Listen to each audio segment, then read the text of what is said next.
শুভ মহালয়া। এই ভিডিওটা মহালয়ার দিন শ্যুট করা। মহালয়ার দিন ছিল ট্যালেন্ট সার্চ এক্সাম। আমার মায়ের যেহেতু নিজস্ব কোচিং আছে, তাই জন্য আমার মায়ের কোচিং থেকে প্রায় 25 জন মতো ট্যালেন্ট সার্চ এক্সাম দিয়েছিল।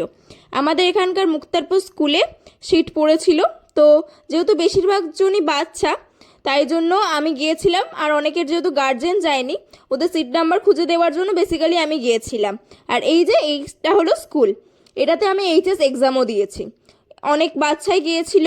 তো এই যে সামনে দুজন যাচ্ছে, এরা আমাদের সাথে টোটোতেই এসেছে।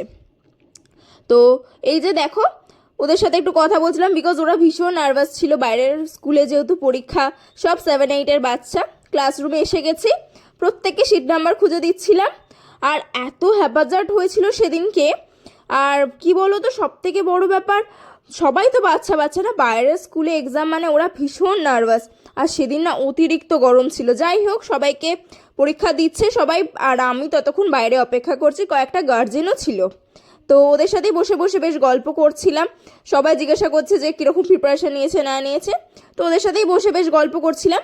তারপরে গেলাম একটু কোল্ড ড্রিঙ্কস খেতে। এত গরম ছিল সেদিন। আমি ছিলাম আর একটা বৌদি ছিল, দুজনে মিলে গেলাম, একটু কোল্ড ড্রিঙ্কস খেলাম। তারপরে দেখলাম যে 1-2 ঘন্টা প্রায় হয়ে গেছে, 2 ঘন্টার এক্সাম ছিল।